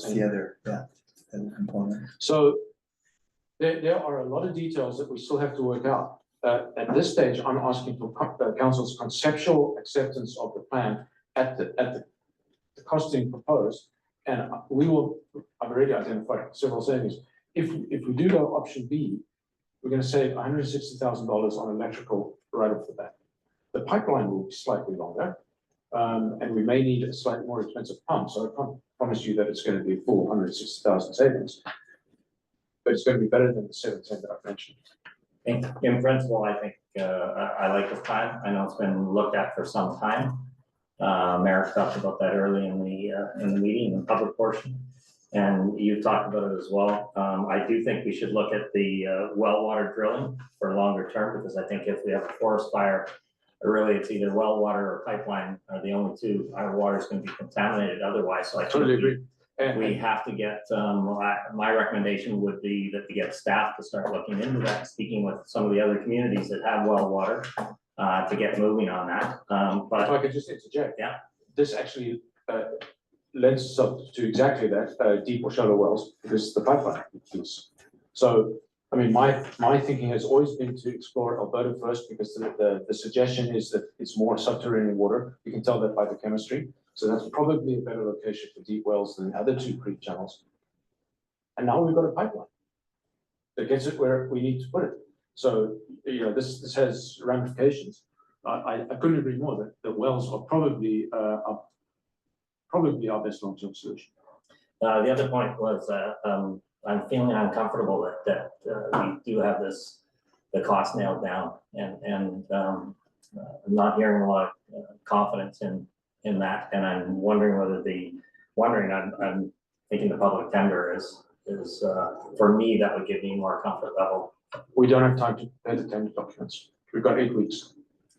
It's going to be operational. We've known about this project for years, you've said it, so I don't understand that. I This mean, is where we are now. And the the process- documents have been presented 3 days ago, and I think, anyway, I'm surprised. Councilor Brown, you had your hand up? Sorry, I've lost. Okay, Councilor Abbott? Sorry, can you say a public tender, you suggesting that it needs to be a fixed price? Yeah, I would go for a little bit more confirmation on price. I think I'm more comfortable with the public tender. Well, we couldn't design it, so. But we are going out to bid, for lack of a better term, to not use the word tender versus bid, we are going out to bid, and I think there's large portions of that work that we can fix. Like, you know, all mobilization costs and all the rest of it. And if you get these people that come in and give you a good execution plan, and then as well as rates and stuff, you have means to adjust the price. So you can fix a lot of it. That's spot on. Okay, one of the advantages of going to an RFP is you have a greater latitude with regard to negotiation around some of the details, which you would not have in the tender document. Tender, you can take or leave. It's either yes or no. With the RFP, you're not under the same legal auspices, so you have there's some degree of flexibility to massage the approach, so on and so forth. That's the beauty of the RFP. Gives you a bit more flexibility and view of some of the unknowns. To Mr. Burr's comments, I think flexibility is the key. An approach that builds in flexibility to address the unknowns is really what you want to get. Because it could be that you prepare, release a tender, people take a look at it, decide, well, I'm not confident we can build this, or I'm gonna put in so many financial safeguards, it becomes unachievable. Yeah, I mean, in this particular case, we really will be relying on our vendors' expertise, and they've been subbing to the engineers right now to tell them what's feasible in terms of pumps that are available now, not next year. Pipe that has to be ordered now, so, you know, 8 inch is not available, but 2, 3, and 4 is, well, 3 is the optimal size for pressure drop and line loss and so on and so forth. So the vendors that have or the suppliers that have been dealing with the engineers to give them the heads up. It's a pretty standard project on paper, but the unknown to the engineer was getting the pipeline across. You know, there was some discussion about electrical line on poles or buried. Well, it turns out buried is actually significantly cheaper. And why? Because we do it in the road that has a water line in it, so we know there's no big boulders in there already. So we know it's going to be quicker. So we can maybe do an alleyway. Although we may go with plan B, there's different electrical approach altogether. I think for the strategic advantage, the security that it provides us this summer for the price I think it's a project that we need to do. Okay, Just Councilor Broughton. slightly separate item, but connected to what I was saying before. I think as if we look at again, the opportunity here, I think if not for this go round, but if we look at wells and ultimately find a really effective way of getting water, it also, when you think about it, well water does not need the same level of filtration, or doesn't need filtration at all. And are we then in a situation where we've, instead of a $10 million filtration bill, perhaps, well water is going to really help us. And in terms of remit. So right now, when there's a huge amount of water coming down, there are intakes, we end up full of muck and so on. Well, that's not an issue with wells. So we may end up, there may be some positive savings. This could be the going piggyback to forward. doing that. But there's a bigger, it's a bigger discussion, obviously. Absolutely. But I like the idea that, if you're saying, well, maybe that is the location for the wells over there, so. Anyway, okay, thank you. Okay, Mr. Blackwell, what's the next steps on this? Well, it's a motion to receive the report at this stage, right? Well, it's received because it was adopted with the agenda, but if you want to consider this a special council meeting, which I recommend you do, then make a motion that it could read that something like, depending on council update, that the project is approved in principle as outlined in staff report dated, whatever the date is of the report, and then it be forwarded to the special committee for consideration of council. What's the date today? June 4th. June 4th, right?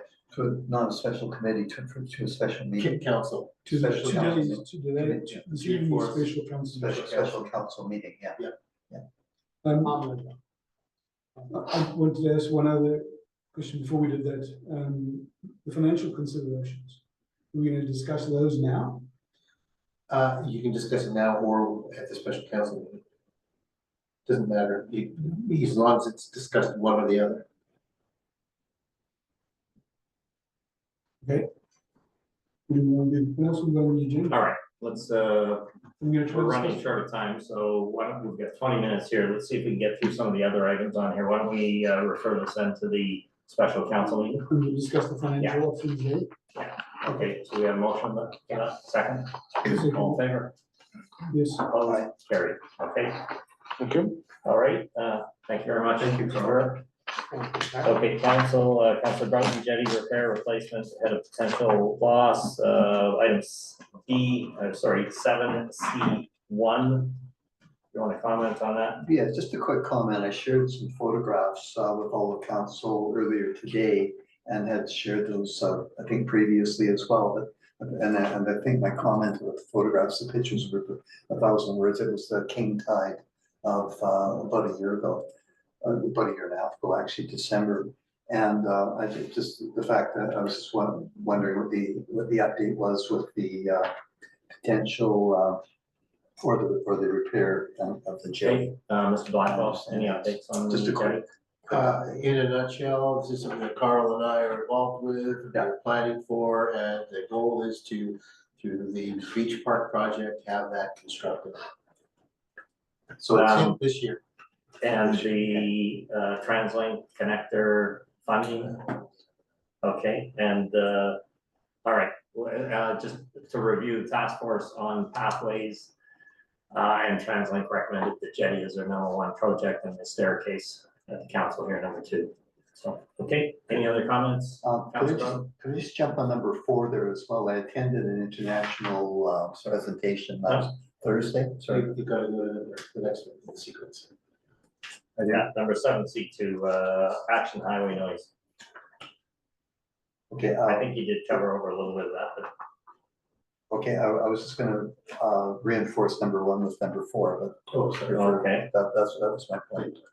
Okay, just that I attended an international workshop around Rocky Shores, a very, very interesting workshop and basically was saying that, you know, we really need to address the issue, just to be very brief, sensitive to time here. So that's number 4. Number 2, I was an observer at the citizen meeting last evening, and they have kept minutes of their discussion and are going to circulate them within the interested group, and we'll be wanting to do probably a 2-minute presentation at the next council meeting. So just an update on that, just to let you know. Great, item 3. 3 is the Parking and education. in terms and of parking enforcement. education. I don't want to take too much time on that, but just aware that the bylaw enforcement officer, are the other 2 also called bylaw enforcement officers, or are they called parking and parks?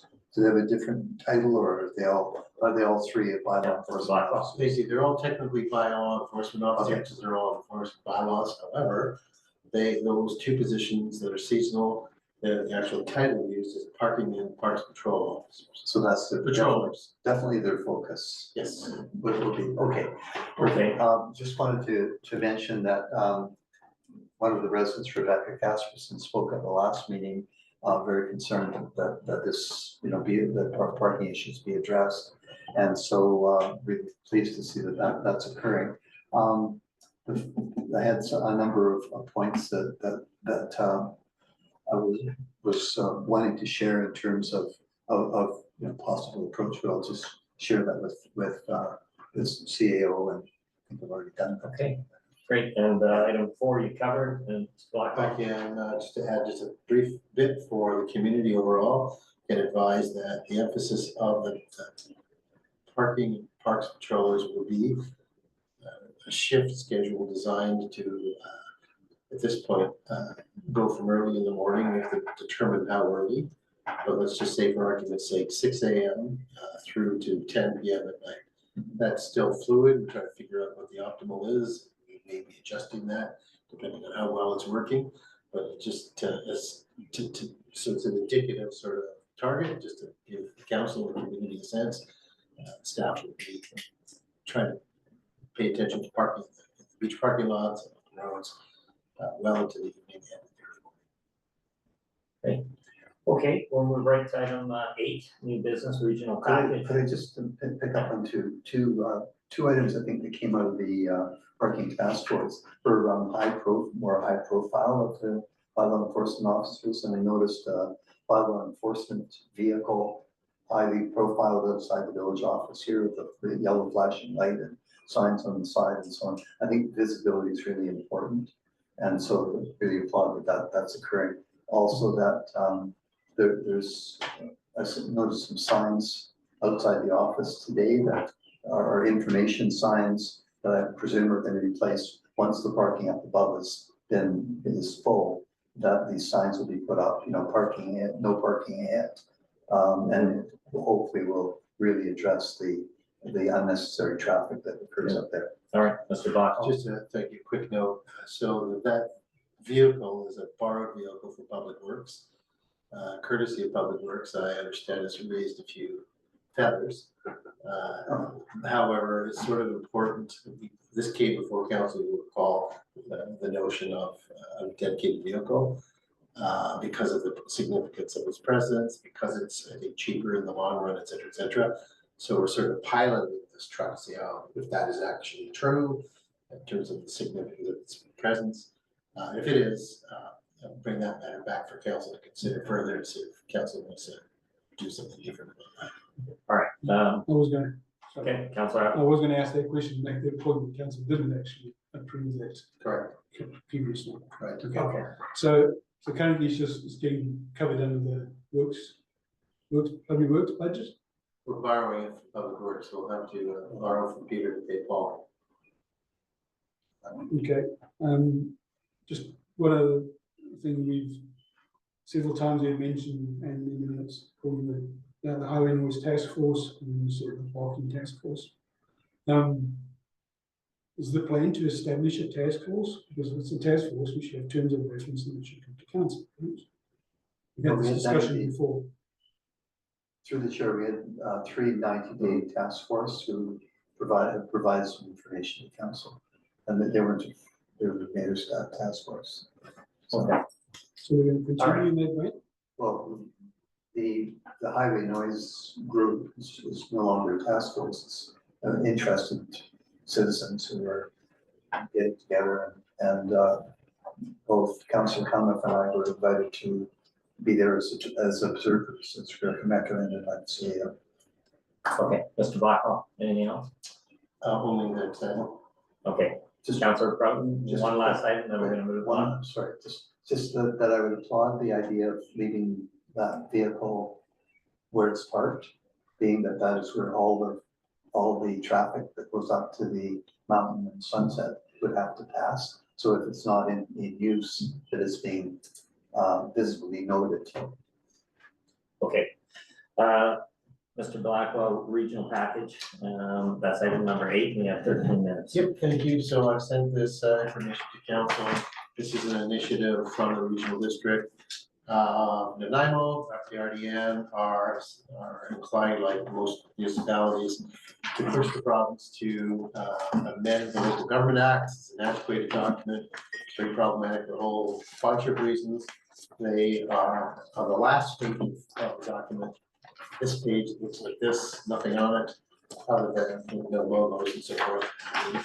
This is the draft that they are seeking endorsement of.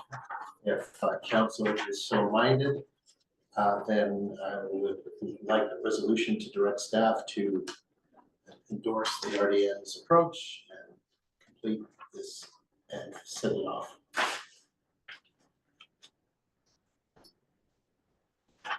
All right, so we read this and come back to you on the 18th, is that really? Well, I mean, I don't know if council's seen it now, I think I would recommend you do it. Yeah, this was emailed to us yesterday. Okay, Could I move that we request that you move this forward? Apologies, I I haven't read it. didn't see that email, I didn't see that email listed. I'm looking for first. Maybe that could come up at the special council meeting. Is this time sensitive? I don't know if it's time sensitive, yeah, that's a good question, I don't know, it's pretty obvious. I did read it and it's pretty benign. Yeah. It's, Would you second the motion I to would, yeah. put it forward?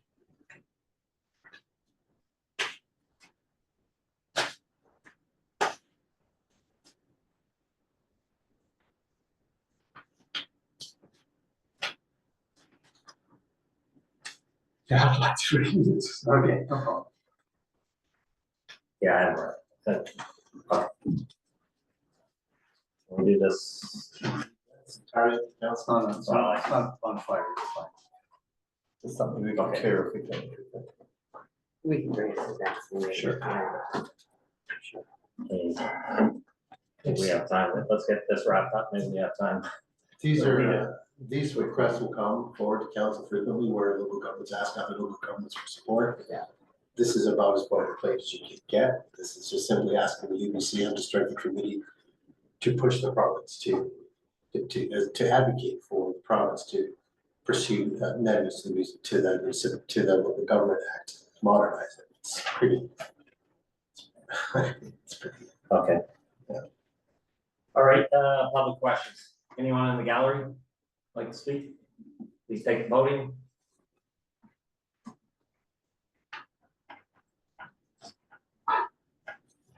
Right, I got my hand up here. Okay, we'll go in the gallery here and then we'll come online. Okay, thanks. All right, Mr. Barney. Thank you, Mr. Mayor.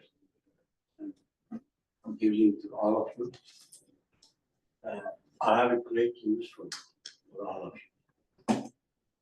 You are not going to see me for a while and sacrifice to see me here every other week because of the health concern, which comes from my neurologist.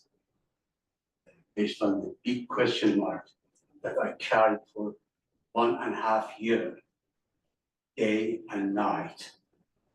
And it bothered all my nervous system. Therefore, I'm not gonna bother you and just you sacrifice to see me anymore. For a while, at least. I would like to conclude just the other 4 sessions and just a little bit more talking today, that I finish it and go.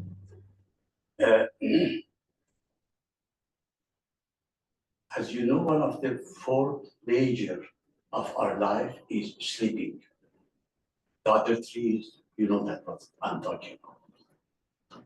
And I was witness that today we were talking about the water consumption or good water or changing the tube whatever. But don't forget, if you have a good water to drink, but you cannot sleep, it's gonna definitely kill you. Everyone, sleep one of the major. In Lower Kendall, I spoke with all the neighbors, and they were very disappointed. As I told them that, please come over here and talk. They said, no, they are not going to do anything. I said, no, definitely they consider it. And you, definitely you are going to consider it. Sorry that I didn't sit, I have to hold the chair. In this regard, after task force, agenda, whatever, we want to get the opportunity to have to open the windows and get the fresh air, and also could be asleep in a peace. Very simple thing, which is a barrier. A chain, automatic barrier, manual barrier, it doesn't cost that much. But it gives us, especially for me and my wife and my daughter, that we are faced to that bloody parking lot. The people stay there for at least till 3 to 4 a.m. They can stay there if they are quiet, but you know the youngers, they don't. They make a party. I'm sure that when I leave this door, and you are not going to see me for a while, definitely based on your moral, integrity, consideration, and human concern, all of us, we are as one body of the human. If one part of this body will hurt, the other shouldn't exist. Therefore, I would like just you, please, feel the pain that every night in front of your house, the place it play, that there will be big, loud music, and you cannot sleep. What will happen? You are going to be the same as me. That I'm on the severe problem of nervous system. I'm older than all of you here. And that hurt. Usually, in my culture, we respect the elders. I don't want you to respect me.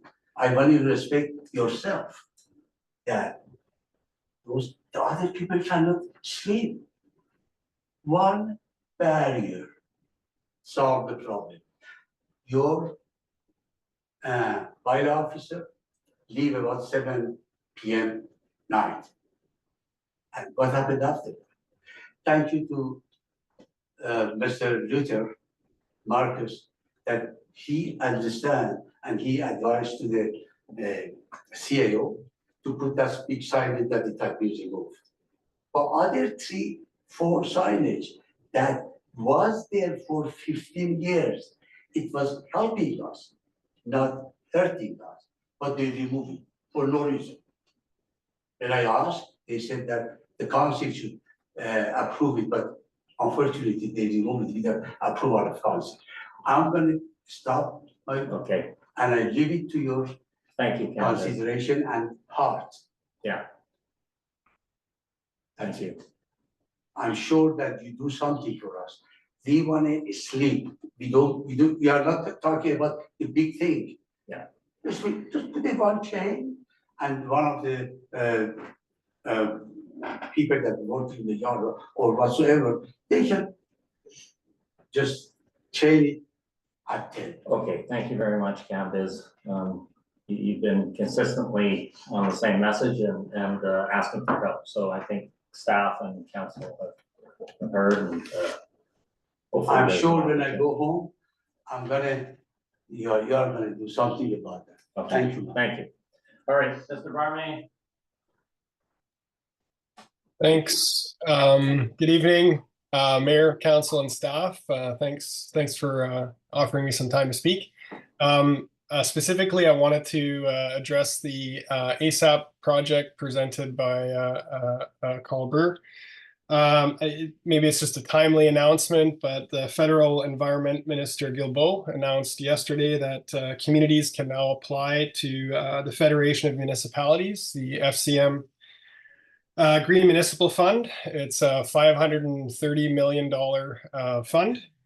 And it funds projects, capital projects, shovel-ready capital projects up to $1 million. And it's a 60% grant funded project. So, the municipality would only be on the hook for 40%.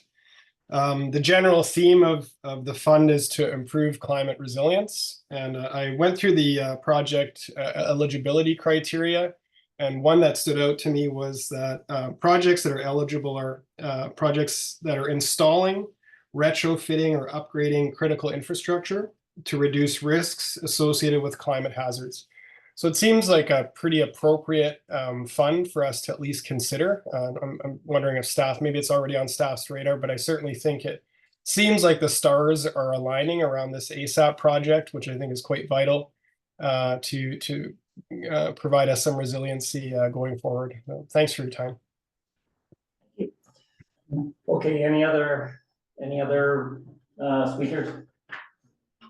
No other hands. No, okay, thank you. Motion to, Just a quick question. Yeah. Is it possible to get in touch with our MP to see if he can expedite or do anything with that? Or would that be useful or advocate for us? I'm sure we'd reach out. I know we will. We'll probably ask the MPs to participate in the EBCM meetings, but Blackwell. Just in terms Terms of of the the grant application? So if it's FCM, it will be federal. Yeah. So they don't get involved in those details, in my experience.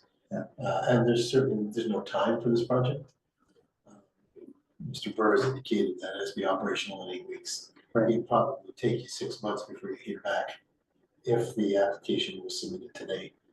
So that said, there's not any shortage of water-related projects and other projects in the village that might fit under. So if it's not this one, this specific project, there are many other big ticket projects that funding may be perfect for. Well, Okay. definitely this one, pretty attractive. Yeah. Okay, motion to adjourn. We'll come back and cover the closed Recess? or recess. Motion. Okay, second, all in favor? Opposed, carried, okay. Why don't we take a quick break, have a washing break, and we'll come back and get started again.